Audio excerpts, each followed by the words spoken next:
برسات کا مہینہ چل رہا تھا۔ رات کے تقریباً 10 بجے میں گھر پر اکیلا سونے کی کوشش کر رہا تھا۔ بیوی میکے گئی تھی۔ ہمارا گھر پہاڑی پر واقع ہے۔ گھر کے ساتھ ایک روڈ بھی گزرتا ہے۔ بہت زور سے بارش ہو رہی تھی، پر کچھ دیر میں نے محسوس کیا کہ کوئی دروازہ کھٹکھٹا رہا ہے۔ طوفان کی وجہ سے لائٹ بھی گئی تھی، پر میں موم بتی لے کر دروازے کی جانب چل پڑا۔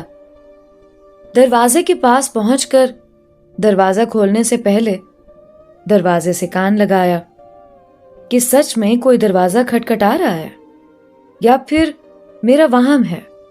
کچھ دیر بعد ایک نسوانی آواز میری سماعت سے ٹکرائی۔ ہیلو، کوئی ہے؟ میں نے فوراً دروازہ کھولا۔ بجلی چمکنے سے اس کا چہرہ مجھے دیکھنے میں کوئی پریشانی نہیں ہوئی۔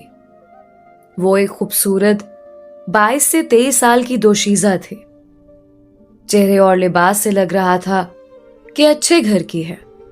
اس نے کہا، میری کار خراب ہو گئی ہے اور آس پاس کوئی ورکشاپ تو کیا کوئی آبادی بھی نہیں ہے۔ اگر آپ برا نہ مانیں تو آج کی رات میں یہاں ٹھہر سکتی ہوں۔ میں نے انکار کرنا چاہا، کیونکہ ایک تو میں اپنی بیوی سے بہت پیار کرتا تھا، اور دوسرا یہ کہ میری بیوی بے انتہا شکی مزاج تھی۔ نہ چاہتے ہوئے بھی میں نے اسے اندر آنے کے لیے کہا۔ دروازہ لاک کر کے میں کمرے کی طرف جانے لگا۔ وہ بھی میرے پیچھے پیچھے چلنے لگی۔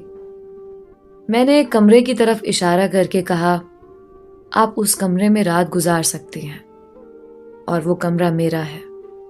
کسی بھی چیز کی ضرورت ہو تو آپ مجھے کہہ سکتی ہیں۔ وہ کافی بھیگ چکی تھی۔ اس نے مجھ سے ٹاول مانگا۔ میں نے کہا، کمرے میں سب کچھ ہے، آپ چاہیں تو الماری میں میری بیوی کے کپڑے لے سکتی ہیں، بس جس طرح کپڑے نکالیں اسی طرح واپس رکھ دینا۔ وہ سمجھ نہیں پائی، بس کمرے کی طرف جانے لگی۔ میں بھی اپنے کمرے کی طرف جانے لگا۔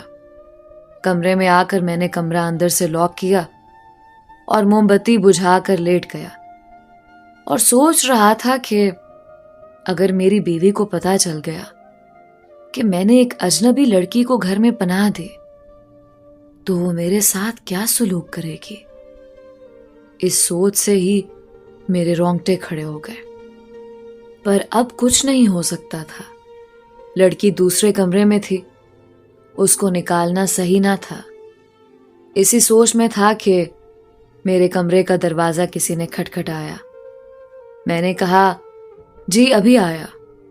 دروازہ کھولا تو وہ اجنبی لڑکی کھڑی مسکرا رہی تھی۔ میں نے پوچھا، کیا ہوا؟ اس نے کہا، ایک کپ چائے ملے گی؟ بہت ٹھنڈ لگ رہی ہے، شاید زکام ہو گیا ہے۔ میں نے کچن کی طرف اشارہ کیا، وہاں جا کے بنا لو۔ وہ کچن میں چلی گئی۔